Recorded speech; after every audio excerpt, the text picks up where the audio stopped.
ओ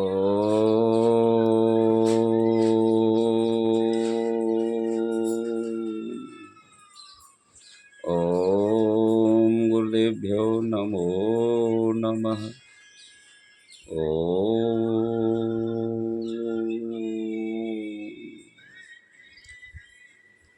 प्रिय सज्जनों, संत वाणी क्या होती है?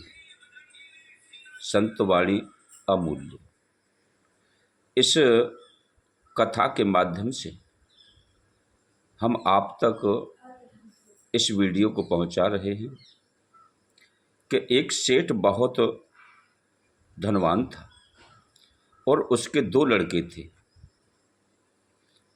उसने सोच विचार कर अपनी समस्त अर्थ सामग्री को बिक्री कर दिया, क्योंकि सेठ ने यह विचारा था कि यदि पुत्र है सुपुत्र है, स्यात् व्यर्थो ही धन संचयः। यदि पुत्र है कुपुत्र है, स्यात् व्यर्थो ही धन संचयः। इस श्लोक का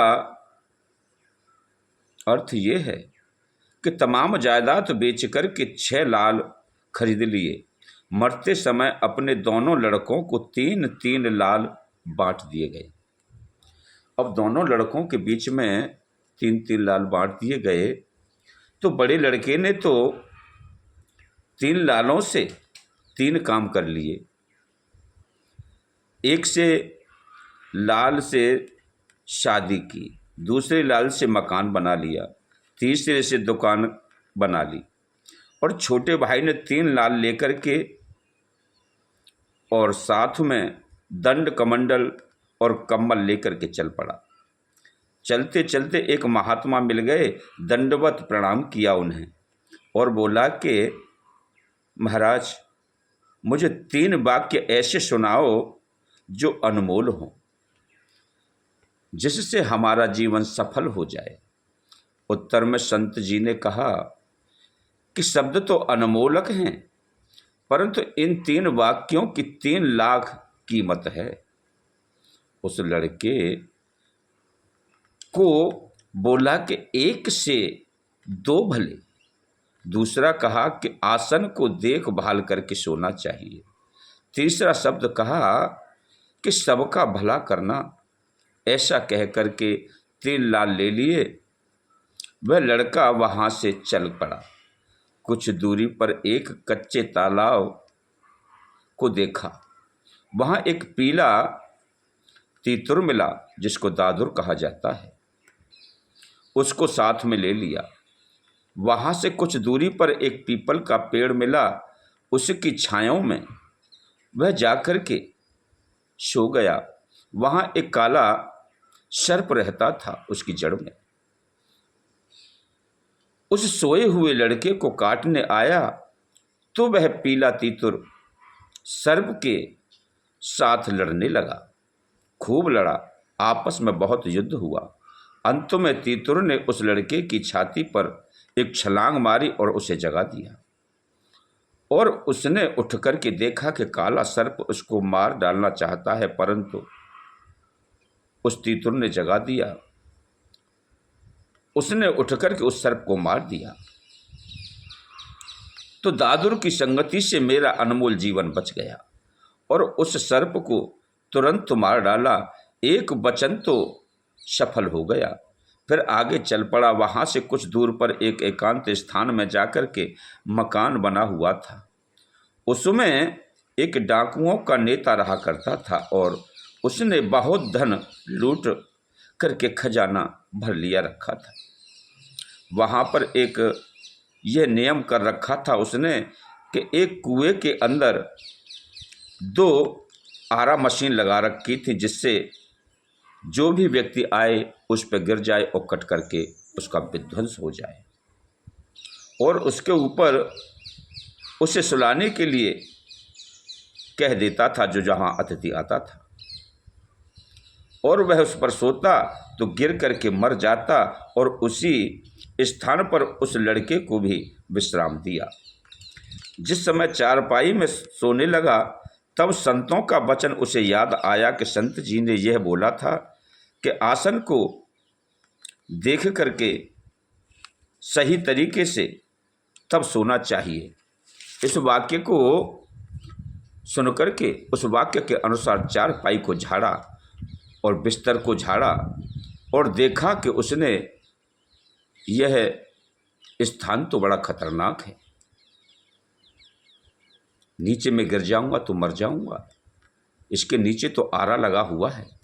इसलिए वहां से हट करके वह दूसरे स्थान पर जाकर के सो गया।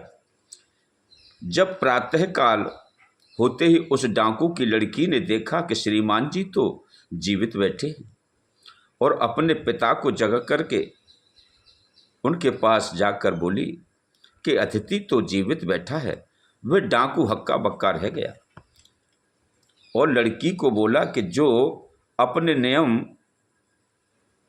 बनाया है उसके अनुसार इस अतिथि को तुम्हारी शादी करा देता हूं। सो ऐसा ही किया। उस डाकू ने एक ऐसा नियम बना रखा था कि जो अतिथि इस आरों के कट जाएगा, मर जाएगा, तो उसका धन जमा कर लेता था। उन आरों से आज तक कोई भी नहीं बचा। इसलिए उसके पास बहुत धन लूट का इकट्ठा हो गया था। ये लड़का संतों की कृपा से बच गया।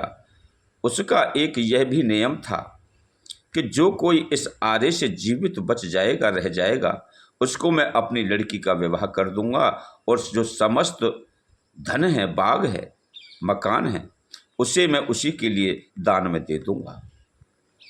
और वह लड़का शादी करा करके अपनी स्त्री को साथ लेकर के आगे चल पड़ा।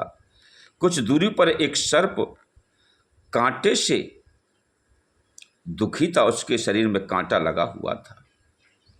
उस लड़के ने संतों की तीसरी वाणी को ध्यान में रखा और सोचने लगा कि शव का भला करना चाहिए।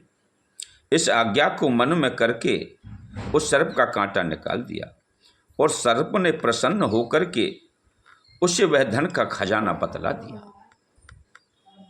कि जिसमें एक सोने की गागर 100 लालों से भरी हुई थी। लड़का लेकर के बड़ा प्रसन्न हुआ और कहा कि संतों का तीसरा वचन भी सफल हो गया है। इस प्रकार लौट करके अपने भाई को मिला। परस्पर दोनों मिलकर के प्रसन्न चित्त हुए। छोटे भाई ने आदि से अंत तक 3 लालों की कथा सुनाई और संत जी की कृपा से 3 वचनों द्वारा 3 लाल दे करके 100 लाल प्राप्त कर लिए और साथ में सोना, मकान, बाग तथा धन और शादी भी कराई। इसलिए संतों की कृपा से धर्मार्थ काम मोक्ष प्राप्त होते हैं और साथ ही साथ सुपुत्र भी हो जाते हैं। इसलिए महात्मा के वचन अति अनमोलक होते हैं, परंतु मोल भी एक एक वचन का ऐसा है कि 1-1 लाख रुपया होता है। फिर वह दोनों भाई संतों की कथा बराबर सुनते रहे और कुछ समय पाकर के केवल मोक्ष को प्राप्त हुए और साथ ही अपने परिवार को भी तार दिया और 21 कुल सहित बैकुंठ को चले गए और उस गति को प्राप्त हुए जिससे लौट कर नहीं आया जा सकता है। इसलिए सर्व सज्जनों को चाहिए कि जिस पथ पर हमारे पूर्वज धर्म के रास्ते पर गए हैं उसी पर हम चलें और अपने जीवन को सफल बनाएं।